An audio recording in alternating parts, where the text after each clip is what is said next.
जय श्री कृष्ण बच्चों, कक्षा सेकंड में आपका फिर से स्वागत है। कक्षा सेकंड में हम अध्याय संख्या 7 जोड़ और घटाव के बारे में अध्ययन कर रहे हैं। तो कल के वीडियो में हमने जोड़ के बारे में अध्ययन किया था। आज हम अध्ययन करेंगे घटाव के बारे में। घटाव का अर्थ होता है बाकी करना, है ना। तो कल हमने जोड़ के बारे में अभ्यास किया था, तो आज हम अध्याय करेंगे बाकी के बारे में, घटाव के बारे में।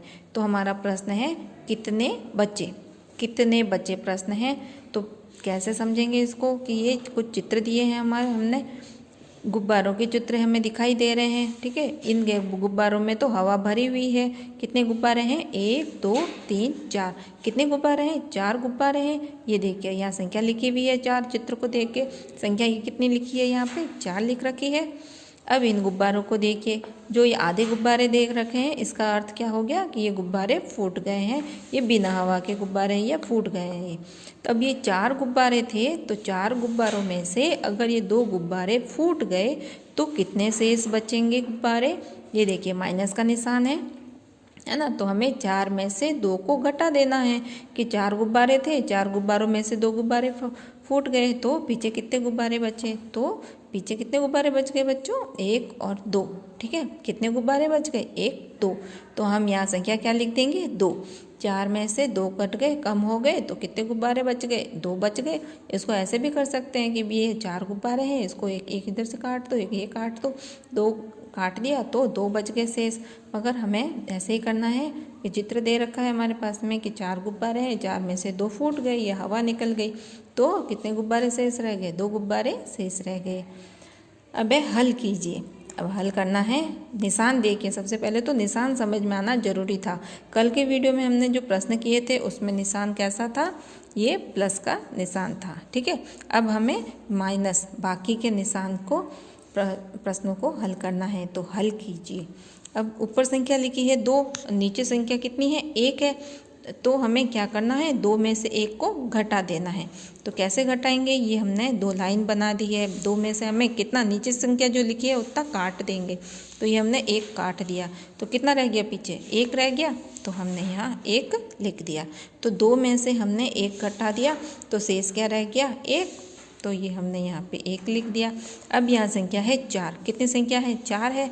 तो 4 में से हमें कितना घटाना है? 3 घटाना है। तो हम यहाँ लाइन कह देते हैं 1 2 3 4। संख्या कितनी है नीचे? 3 है। तो हम 3 लाइनें काट देंगे, 1 2 3। 3 लाइन काट दी हमने, है ना। तो कितना शेष रह गया? 1 शेष रह गया। तो हम यहाँ पे लिख देंगे 1।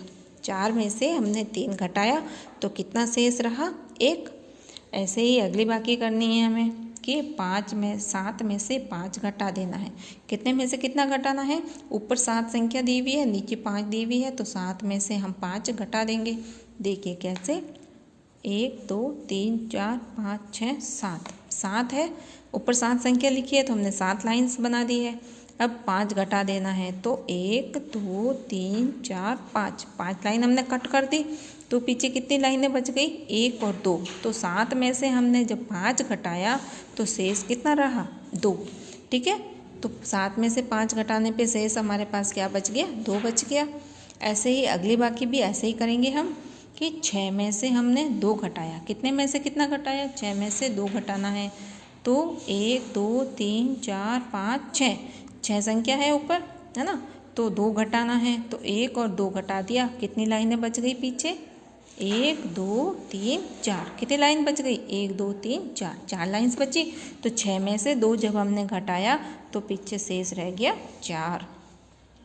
उसी प्रकार से यहाँ पे संख्या कितनी है? 8, और नीचे भी लिखा हुआ है 8। तो दोनों संख्या बराबर है। तो 1 2 3 4 5 6 7 8, और नीचे कितनी संख्या है? 8 है। तो 8 घटा देते हैं, 1 2 3 4 5 6 7 8। अरे 8 में से 8 घटाया हमने तो कुछ भी शेष नहीं रहा। तो कुछ भी का अर्थ क्या होता है? शून्य होता है। हमने शून्य के बारे में पिछले वीडियोज़ में अध्ययन किया था ना कि शून्य का अर्थ क्या होता है? कुछ भी नहीं। तो हम यहाँ लिख देंगे शून्य। शून्य का अर्थ है कुछ नहीं। तो 8 में से जब हमने 8 घटाया तो पीछे कुछ भी शेष नहीं रहा। तो कुछ भी नहीं का अर्थ क्या होता है? शून्य। अब हमें यहाँ पे भी बाकी करनी है। 9 में से हमें 8 घटाना है। 9 में से हम 8 घटाएंगे तो शेष कितना रहेगा? 1 रहेगा। तो हम यहाँ 1 लिख देंगे। ठीक है, ऐसे ही हम 8 में से 5 घटाएंगे। कितने में से कितना घटाएंगे? 8 में से 5 घटाएंगे तो शेष क्या रहेगा? 3। अब हमारी देखिए बच्चों, ये बाकी हमने जो की है ये संख्या सही है या नहीं, इसका हम कैसे पता लगाते हैं? क्यों पता लगाने के लिए हम क्या करेंगे, जो ये संख्या है, जैसे ये ऊपर वाली संख्या, ये नीचे वाली संख्या, नीचे वाली संख्या को और जो शेषफल है उसको दोनों को जोड़ने पे अगर ऊपर वाली संख्या जितनी संख्या आती है तो हमारी बाकी है वो सही है। कैसे? 1 और 1 कितना? 2 होता है, तो ये देखिए ऊपर 2 लिखा हुआ है तो 2 है, तो हमारी ये जो बाकी है वो सही है। ऐसे ही हम इसमें देख लेते हैं, हमने 9 में से 8 घटाया तो शेष कितना बचा? 1 बचा। अब ये 1 सही है या नहीं, इसका कैसे पता लगाएंगे? 8 में 1 जोड़ दो, कितना हो जाएगा? 9 हो जाएगा, तो ये हमारी बाकी सही है। ऐसे ही 8 में से 5 घटाया तो 3 शेष रहा, तो हम क्या कर देंगे? 5 को और 3 को जोड़ देंगे तो संख्या क्या आ जाएगी? 8। इसका मतलब हमारी ये बाकी भी सही है। अब यहाँ देखिए संख्या कितनी है? 9 है, तो 9 में से हमने कितना घटाया? 3 घटाया 9 में से, तो हमारे पास शेषफल क्या रह गया? 6 रह गया, तो हमने यहाँ पे लिख दिया है 6। अब ये बाकी हमारी सही है या नहीं, इसके लिए हम कैसे पता लगाएंगे? 6 में हम 3 जोड़ देंगे। क्या करेंगे? 6 में 3 जोड़ देंगे। 6 और 3 कितना होता है? 9 होता है, तो इसका मतलब हमारी ये बाकी भी सही है। ठीक है, इस संख्या को इस संख्या को जोड़ने पे अगर यहाँ 10 आता, अगर यहाँ 8 आता तो हमारी ये संख्या गलत होती, मगर 6 और 3 हम जोड़ रहे हैं तो हमारे पास संख्या 9 आ रही है, इसका मतलब हमारी ये बाकी सही है। अब देखिए 6 में से हमने 1 घटाया, 6 में से कितना घटाया? 1 घटाया, तो संख्या क्या शेष रह गई? 5। कितना शेष रह गया? 5। अब ये बाकी सही है नहीं, इसका पता लगाने के लिए 5 को और 1 को जोड़ दो, कितना आएगा? 6 आएगा। इसका मतलब हमारी ये पूरी संख्या सही है। अब 7 में से हमने 3 घटाया, कितना घटाया? 7 में से 3 घटाया, तो 7 में से हमने 3 घटाया तो संख्या क्या शेष रह गई? 4। अब 3 और 4 को जोड़ो, कितना आएगा? 7 आएगा, तो इसका मतलब हमारी ये संख्या सही है, हमने जो बाकी की है वो सही है।